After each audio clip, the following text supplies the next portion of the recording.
participantes do curso de extensão à distância, Sistemas Clear de Alfabetização, segundo módulo voltado para a escrita. Hoje vamos abordar a unidade 5, que é o modelo integrado de produção escrita. Na unidade 4, na parte teórica, apresentei o modelo de processamento da escrita baseado na cognição, formulado por Hayes e Flower, de 1980. Os primeiros a proporem modelos de processamento de escrita baseados na cognição. E comentei a versão publicada em 1981 pelos mesmos autores. Também detalhei o modelo reformulado por Hayes em 1996, que ele descreve como contextual individual, com sugestões muito frutíferas para o aprimoramento de sua própria produção textual e a de seus alunos. Na unidade 5, na primeira parte da teoria, eu tratarei das 3 propostas sobre como o desempenho esperto na manuscrita é adquirido e sobre o papel que o feedback nele ocupa, bem como justificarei a necessidade de valorizar o papel estético que a manuscrita pode exercer e apresentarei o meu modelo de produção do texto escrito no português brasileiro, demonstrando a necessidade de uma visão que integre todas as fases envolvidas.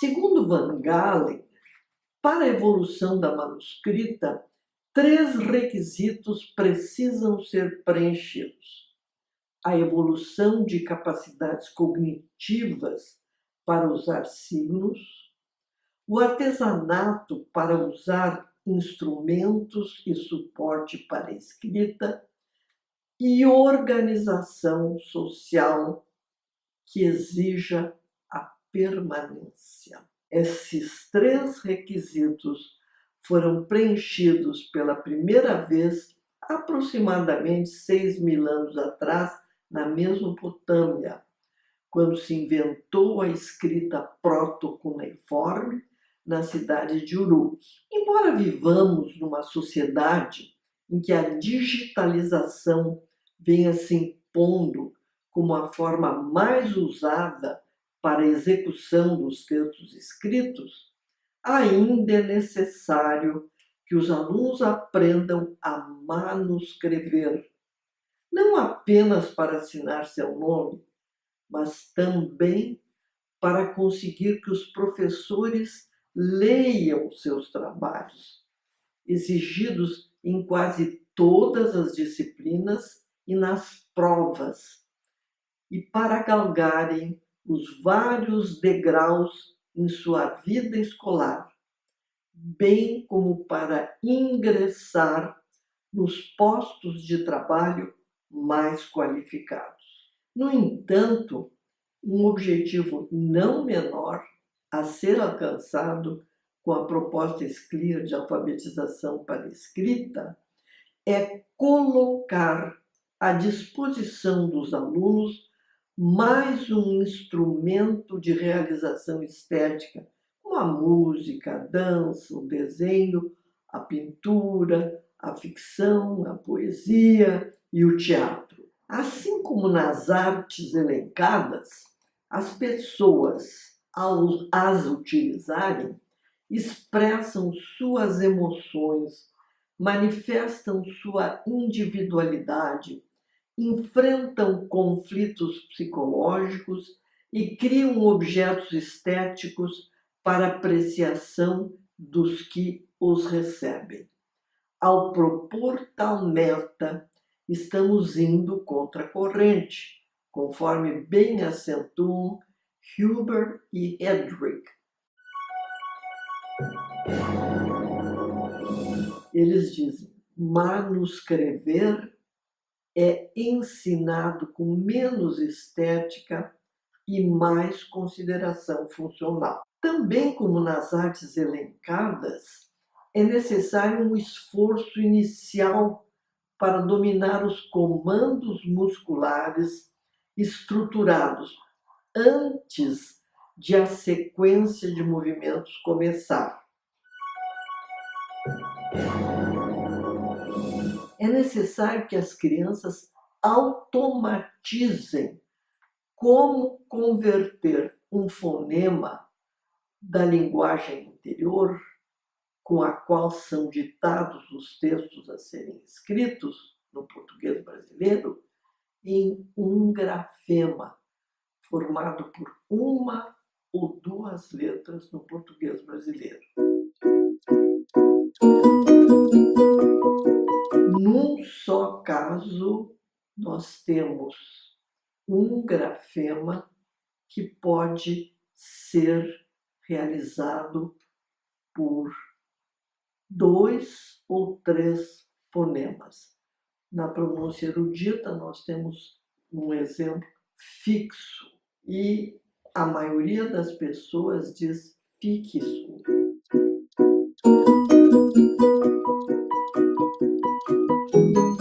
As crianças também devem aprender a automatizar a transformação da estrutura abstrata constituída das unidades invariantes dos gestos que constituem as letras manuscritas numa sequência de ações organizadas e controladas por um conjunto fixo de comandos. Poucos modelos sobre os processos envolvidos na produção escrita dão conta de forma integrada da complexidade subjacente à produção textual, que tem início no que escrever, chamada mensagem, e nas intenções pragmáticas do redator, e termina na execução motora seguida da monitoria final do que se escreveu.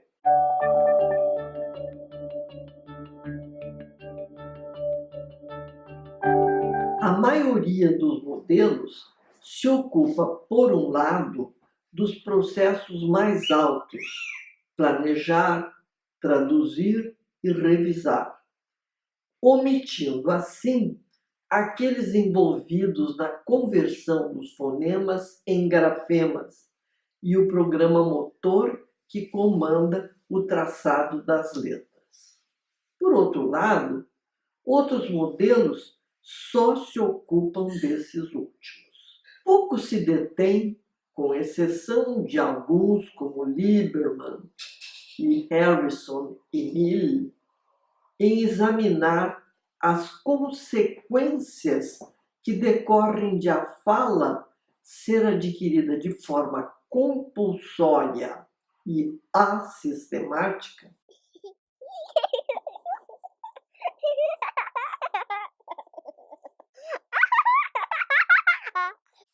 e de a escrita ser aprendida, na maior parte das vezes, na escola, de forma sistemática, para fazer face às dificuldades inerentes a um sistema cultural cujas convenções são impostas por um sistema que deve servir a uma mesma comunidade linguística, sem levar em conta a variação sociolinguística, além das dificuldades cognitivas advindas do fato de a comunicação escrita canônica ocorrer em espaços e tempos diferentes, ocupados pelo redator e pelo futuro leitor.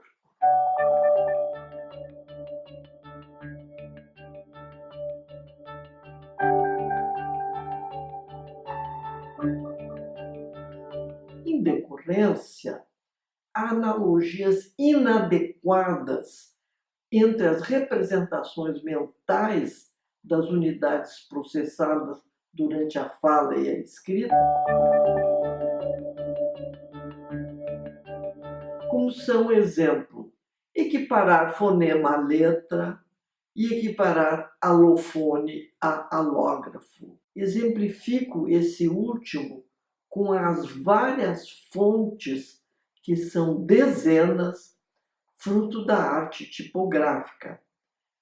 Quantas vezes é preciso insistir em que a letra não tem função distintiva como fonema, e em que as letras de um mesmo sistema, como o alfabeto romano, por exemplo, são as mesmas para diferentes línguas, mas não, obviamente, os grafemas.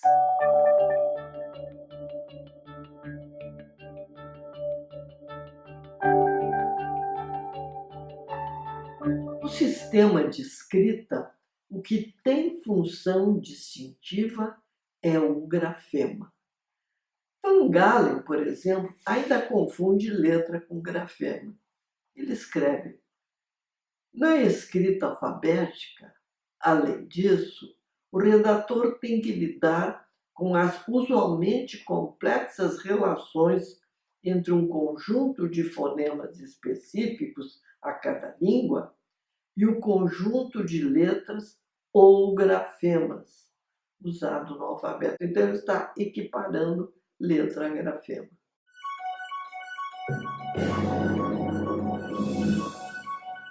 Outro aspecto a considerar é o de que muitos modelos ignoram a interferência do fator ensino-aprendizagem sobre o processamento na escrita.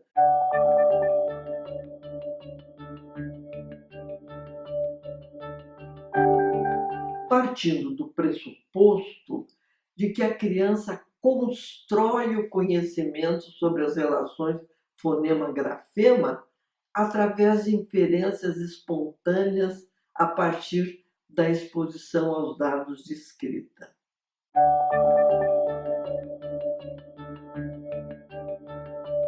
Conforme Thomason e Tollings elucidaram, há pelo menos 3 teorias distintas sobre como o desempenho esperto na manuscrita é adquirido e sobre o papel que o feedback nele ocupa.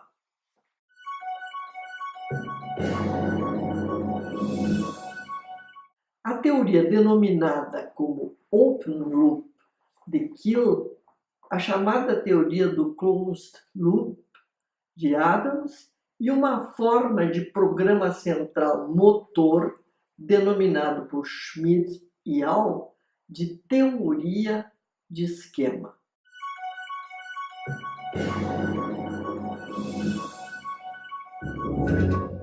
Kiel propõe que a relação entre a velocidade, a acurácia e a distância parece ser determinada pelo tempo requerido para processar o feedback e para efetuar alterações corretivas no movimento. Quando os movimentos forem repetidos várias vezes, eles se transformam num programa motor. As teorias Open Loop se baseiam nos enfoques comportamentalistas da aprendizagem por reforço.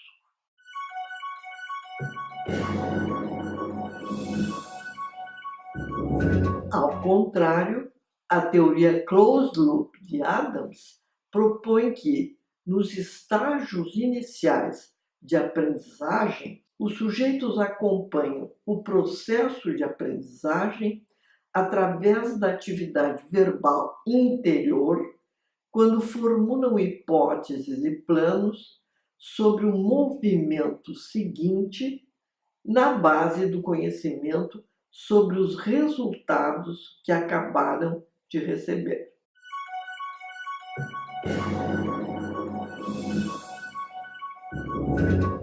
Já Schmidt e al. Propõem uma teoria da variabilidade do output motor que dá conta da relação entre a amplitude do movimento, o tempo do movimento, a massa a ser movimentada e o erro no movimento resultante.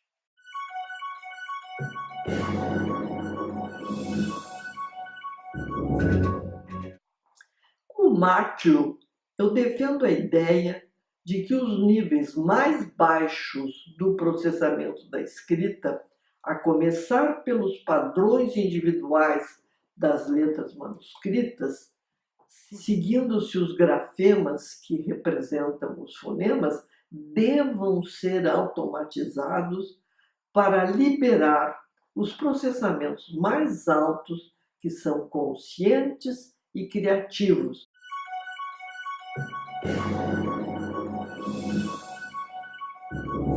Como a mensagem, a definição das intenções pragmáticas e o planejamento. Apresento a seguir o meu modelo integrado de produção textual.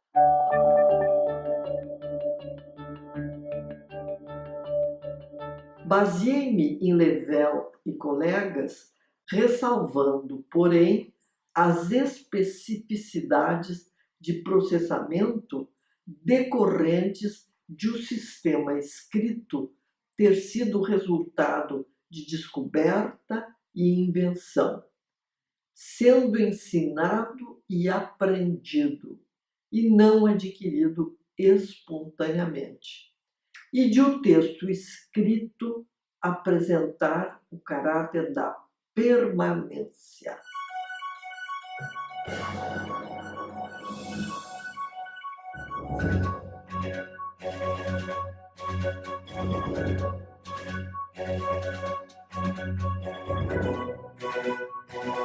Passarei então a explicar o meu modelo integrado da produção textual e escrita.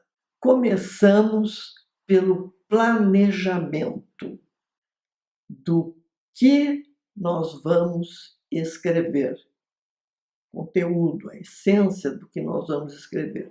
Isso é a mensagem. Partimos então para pensar sobre quais são as nossas intenções pragmáticas, o que é que nós queremos com aquele texto e para quem esse texto é destinado, para quem ele vai ser escrito, é o destinatário. Isso vai condicionar muitas escolhas a seguir. Nós temos que então estar atentos à situação de produção escrita. A comunicação escrita se caracteriza pela ruptura espaço-temporal. O espaço e o tempo não são compartilhados por quem escreve e por quem vai ler o que nós escrevermos. Esses conhecimentos que vêm a seguir, que se referem à escolha do tipo e do gênero do que nós vamos escrever, estão registrados na memória permanente. Mas no momento em que nós decidimos qual o gênero, por exemplo, se vamos escrever um aviso, se vamos escrever um convite, aí o que caracteriza esse gênero fica registrado na memória de trabalho temporariamente, como se sabe, ela é efêmera.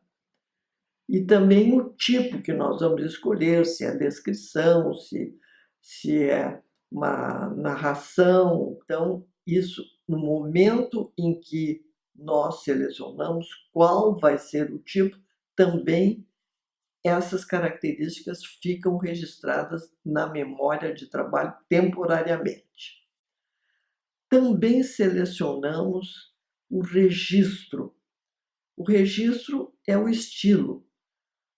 Então, uma coisa é você escrever um ofício para o diretor da escola. Outra coisa é você escrever um bilhete que você está deixando para o seu filho, dando uma instrução sobre o que ele vai ter que comer na merenda. Os registros vão ser diferentes. Não, você vai ter um registro formal e no outro vai ter um registro informal.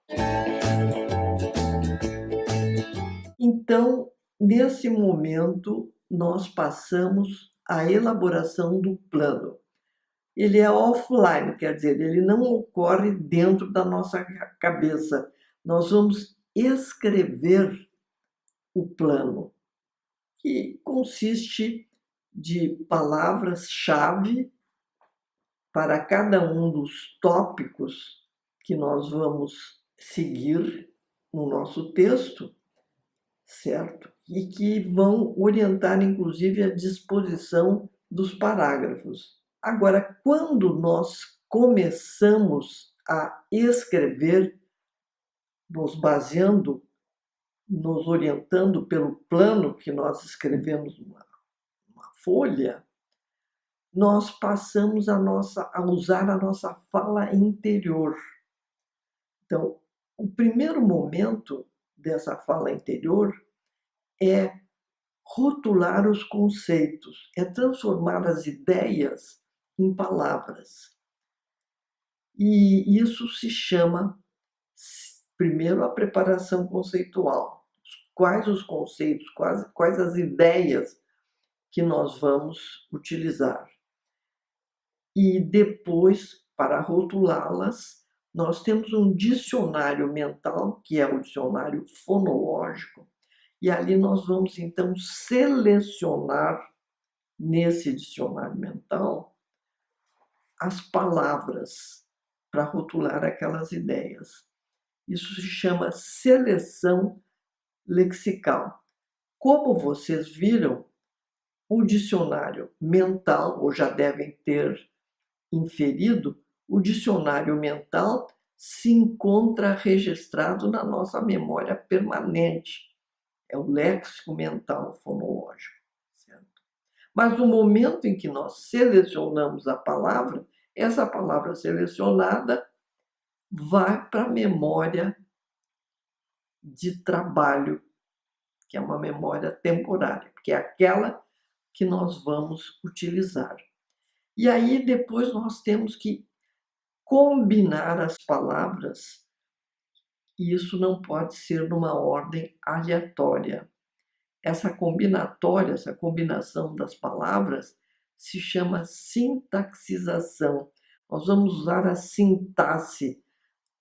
Nós sabemos que não vamos colocar um artigo depois do substantivo. Ele tem que ir na frente, não é?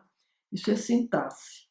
Nós vamos colocar a preposição antes do substantivo ou antes de um verbo, enfim. Isso é a sintaxe.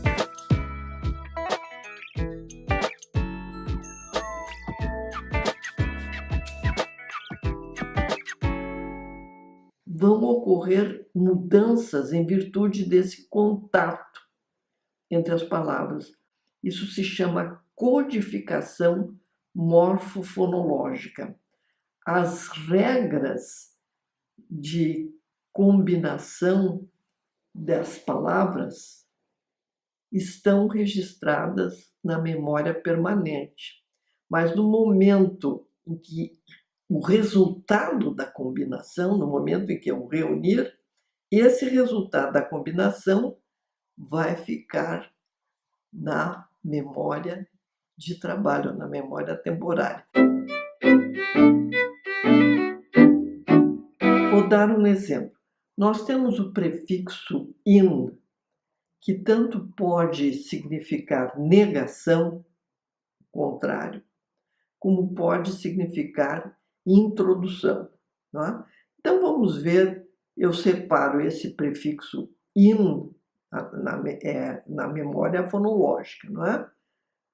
Eu tenho um rol na minha memória lexical de todos os prefixos. E lá está o in, que eu posso usar com, por exemplo, com os adjetivos. Eu vou pegar o adjetivo exato. Se eu combinar o in com exato, resulta a palavra inexato, que é o contrário de exato, o oposto de exato. Nós vamos observar o seguinte, que houve um processo de ressilabação.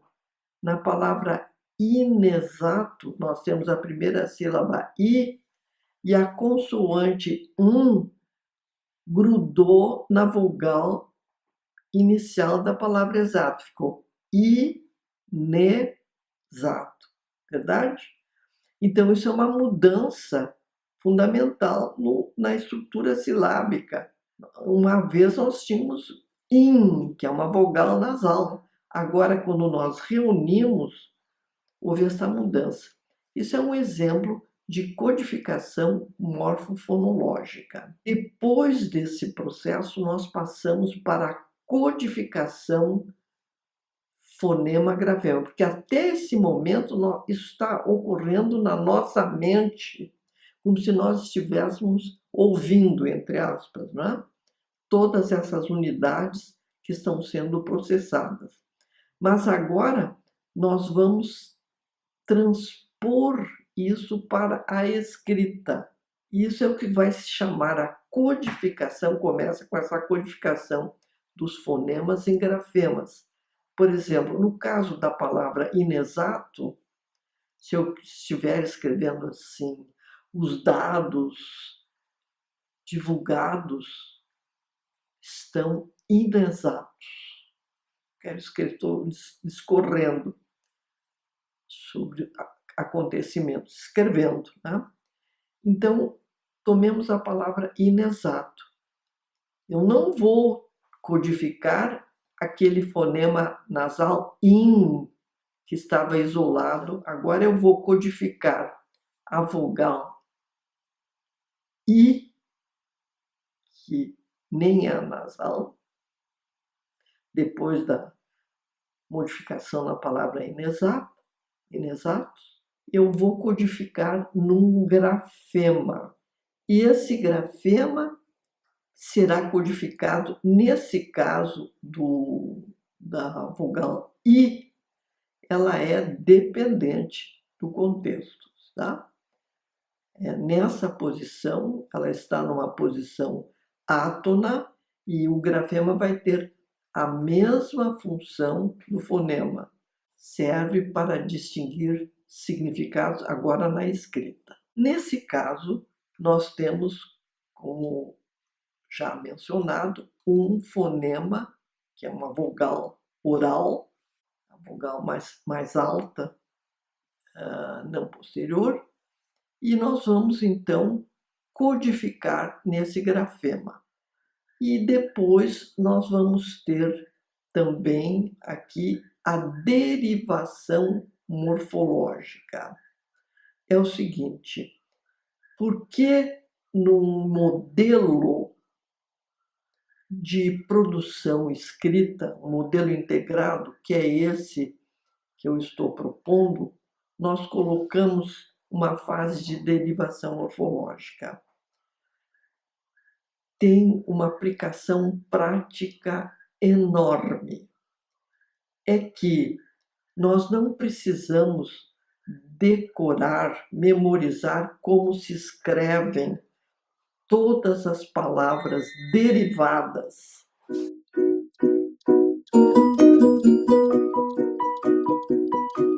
Nós temos o caso de as pessoas muitas vezes não saberem como é que vão escrever eles quiseram e eles fizeram. Eu quero me referir à segunda sílaba, no Zé de quiseram e no Zé de fizeram. porque num caso você escreve com S e no outro caso você escreve com Z. Mas você não precisa memorizar todas as formas derivadas da segunda pessoa do pretérito perfeito do indicativo, que é a forma primitiva. Num caso é quiser, que você escreve com S, e no outro caso é fizer, que você escreve com Z. Não vai ter que decorar todas as formas do pretérito perfeito, no caso, quiseram e fizeram, todo o mais que perfeito do indicativo, todo o pretérito imperfeito do subjuntivo, todo o futuro do subjuntivo que saem dessa forma quiser. Basta você memorizar a forma primitiva, respectivamente. O quiser se escreve com S, o fizer você escreve com Z. E então, você sabendo os processos de derivação morfológica, você vai saber escrever todas as outras formas que derivam daquelas.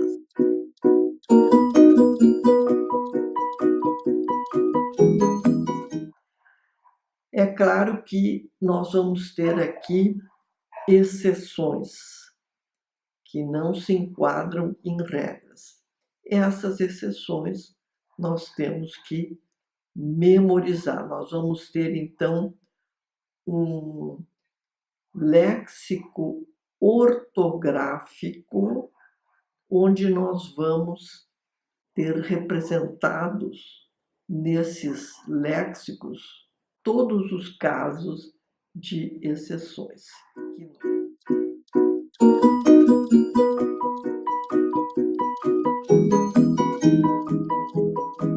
Aí nós passamos para o programa motor. Quanto mais nós descemos nas etapas, tanto mais os processos têm que ser automatizados. Aí nós vamos ter os comandos motores inferiores, não é? Que são conduzidos por axônios ou fibras, que são conhecidas como alfa grego, as fibras conhecidas como gama, que fazem a conexão com os fusos, tudo isso na medula espinhal. À medida que nós formos executando esses comandos motores, nós temos que ter simultaneamente um feedback sensorial, ou seja, a percepção dos movimentos executados por aqueles músculos depois de escritas as letras. Nós passamos aos processos metalinguísticos. Nós temos que fazer a revisão daquilo que nós escrevemos. Isso, naturalmente, não se dá na nossa cabeça.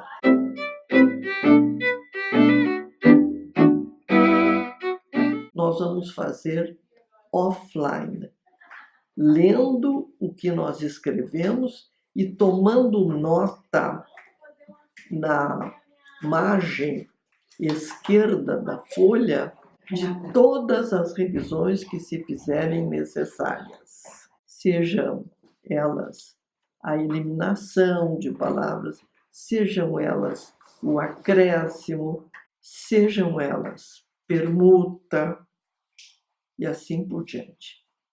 E os conhecimentos para fazer essa revisão são conhecimentos que nós temos na nossa memória permanente. À medida que eles são acessados e são necessários para fazer as revisões, eles passam então para a memória de trabalho, que é uma memória muito fugaz. Ela dura milésimos de segundo.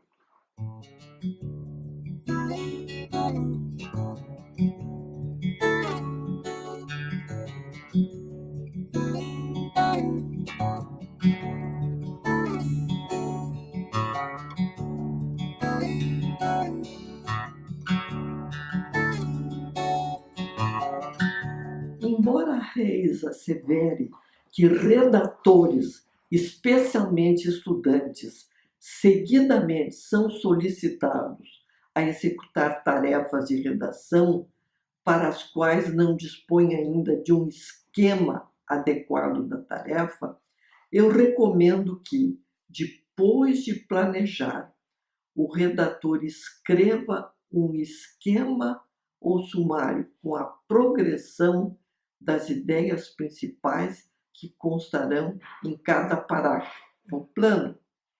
Isso não significa que, no decorrer da escrita, não seja necessário fazer alterações no esquema inicial.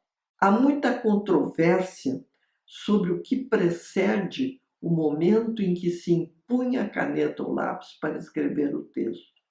A partir do pressuposto teórico de que a escrita é, em especial, a escrita alfabética, e ela é secundária em relação à fala, adota o referencial denominado Teoria da Mediação Fônica, iniciado por Degerine e Luria e referendado por Lieberman.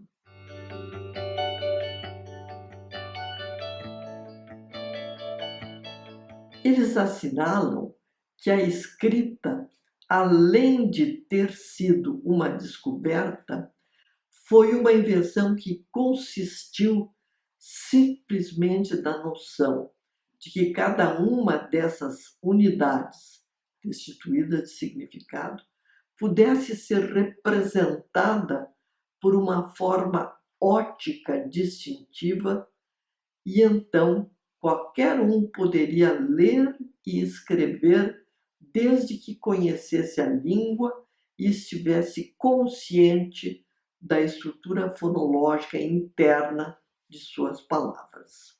Esse referencial é tanto mais adequado quanto mais transparente for o sistema, como é o caso do português brasileiro escrito. Em decorrência, adota o algoritmo formalizado por Level, já explicado na unidade Modelos Psicológicos de Produção Verbal Oral, até a codificação fonológica, quando introduzo o módulo Codificação Fonema-Grafema.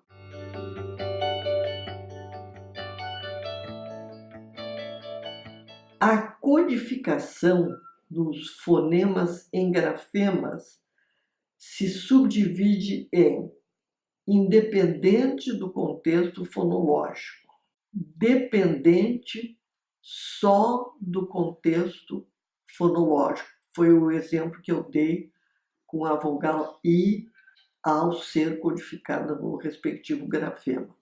Depois nós temos alternativas competitivas.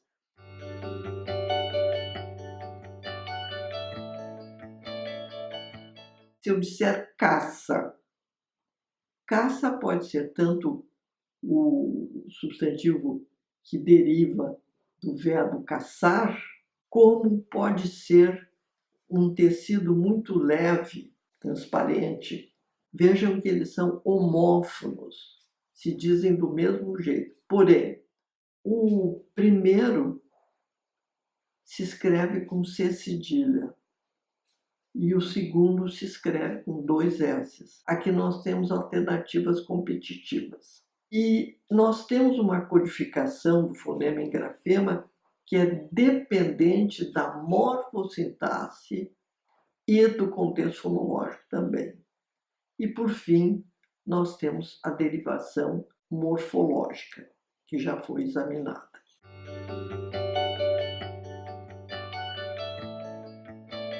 Quais são as razões que me levam a postular a existência de uma mediação fonema-grafema? Nossa escrita não é fonética, nem poderia ser. Não temos signos distintos para representar cada um dos sons diferentes com que cada um realiza o mesmo fonema. Por exemplo, O terceiro segmento na palavra porta, dependentes da conformação individual do seu aparelho fonador, da variedade sociolinguística que cada um internalizou durante o processo da aquisição da linguagem, da situação peculiar que a pessoa vive no momento de enunciá-la, se está disposta, resfriada, cansada, animada, desinteressada, e ainda do próprio contexto fonético que cerca cada um dos componentes silábicos. A intuição que os descobridores do sistema alfabético tiveram foi a de que era possível desmembrar a sílaba em unidades e fixá-las no início, só as consoantes, como uma figura. Essa unidade era o fonema, pois, embora os descobridores não rotulassem tal unidade, nem pudessem ainda defini-la, a figura convencionada representava a classe de sons, independente de toda variação, e os que sabiam ler atribuíam-lhe o mesmo valor.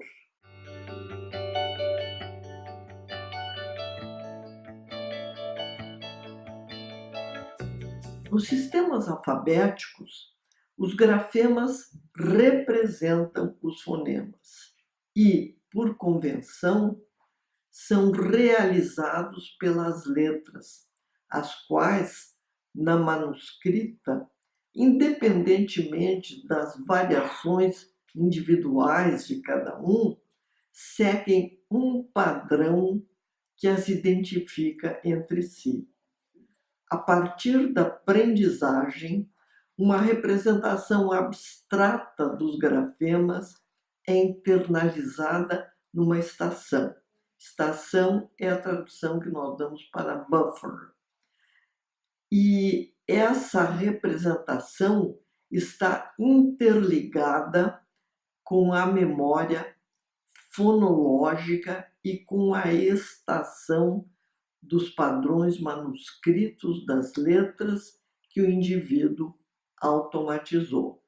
Quando se manuscreve, a representação do fonema funciona como entrada, isso nós chamamos de input, e ativa o respectivo grafema na sua estação.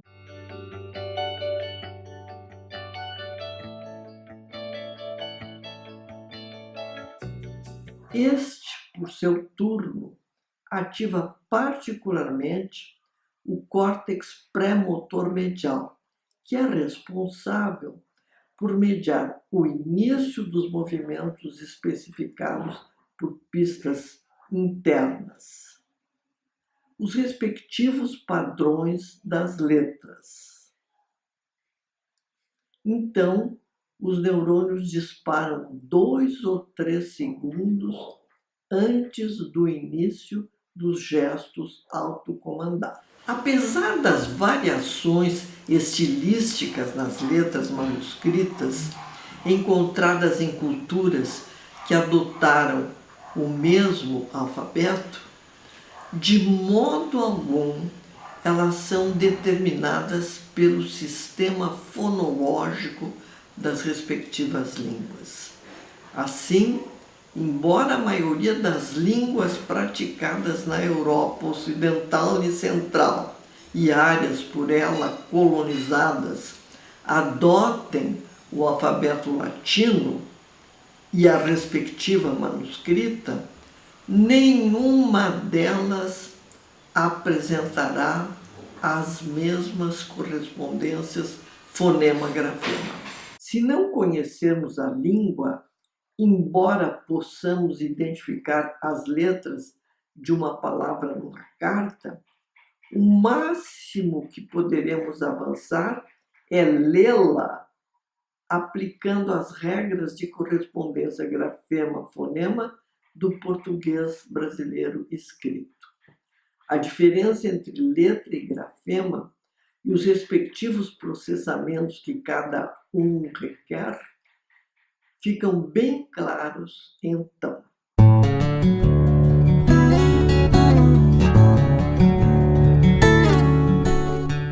As convenções que se estabelecem entre fonemas e grafemas são aprendidas explícita e conscientemente. As do português escrito foram estabelecidas pelo Eugênio de Gonçalves Viana, no início do século XX, e reformadas de quando em quando por acordos ortográficos, nem sempre os melhores. Não existe uma compulsão inata para adquiri-las, e sim um esforço muito grande para aprendê-las. Nos modelos sobre escrita, a codificação fonema-grafema é uma parte muito negligenciada ou incompreendida, pois muitos autores fazem propostas sobre aquisição inferida com base na menor frequência dos bigramas troths, que eu vou assinalar em negrito.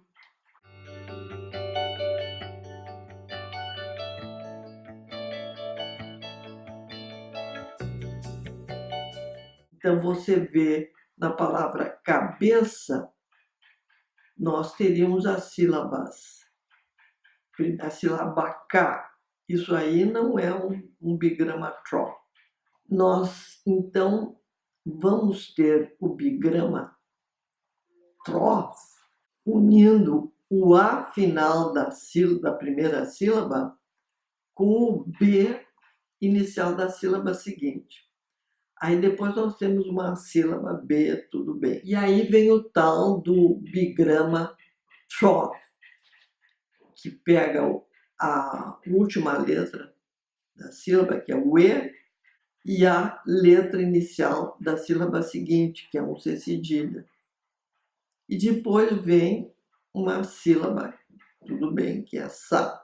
Nós vamos ver então que esses tais de bigramas tros não tem nenhuma base sobre como nós processamos, nem na oralidade e muito menos na escrita. Ninguém vai processar o final de uma sílaba juntando com a consoante seguinte da outra, como, por exemplo, ali o AB ou esse cedilha. Isso nós examinaremos em detalhe na segunda parte do capítulo. Aqui, então, eu me despeço de todos os participantes da unidade de hoje, do curso à distância, Sistema Escrito de Alfabetização, com foco na escrita. E aguardo-os para a próxima unidade. Muito obrigada.